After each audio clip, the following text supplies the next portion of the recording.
জরাজীর্ণ ভবনে চলছে সরকারি কাজ, পিলার ও ছাদে ফাটল, দেয়াল থেকে খসে পড়ছে পলেস্তারা। বাগেরহাট পৌরসভার পুরাতন বাজার এলাকায় ভূমি বিভাগের সদর উপজেলার সহকারী কমিশনার কার্যালয় ও সদর ইউনিয়ন ভূমি অফিসের দুটি ভবন। অবকাঠামোর বেহাল দশায় চাহিদা অনুযায়ী সেবা দিতে পারছেন না কর্মকর্তা কর্মচারীরা।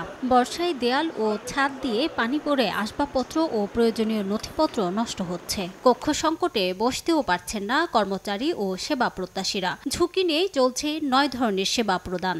বসার জায়গা তাই নাই এবং যে পাবলিক সেবা দিতে গেলে আমাদের নানান রকমের বিভ্রান্তিতে পড়তে হয়। কাজের লোড এত বেশি, কিন্তু সেই হিসাবে আমাদের অফিসটা খুবই ছোট হয়ে গেছে। এখানে এ জায়গায় আমরা এসে ভোগান্তিতে পড়ি, তাদের যাতে ভিতরে বর্ষা হলে ভিতরে পানি পড়ে। আমরা এখানে সবসময় আপডেট করে খাজনাপাতি দেই, কিন্তু আমাদের সেবা গ্রহীতার জায়গাটা এত জরাজীর্ণ, এটা অবশ্যই সংস্কার করা প্রয়োজন। অবকাঠামোর সংকটে নথি নষ্ট হওয়ার পাশাপাশি সেবা কার্যক্রম ব্যাহত হওয়ার কথা জানান সংশ্লিষ্টরা।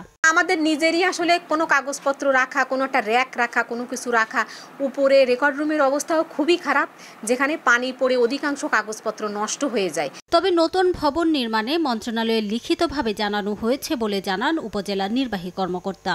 নতুন বিল্ডিং করার জন্য প্রস্তাব অলরেডি পাঠিয়েছি।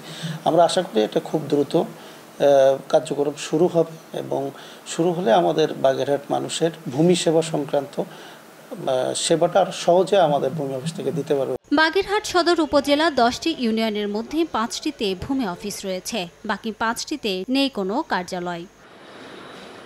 সময় সংবাদ, বাগেরহাট।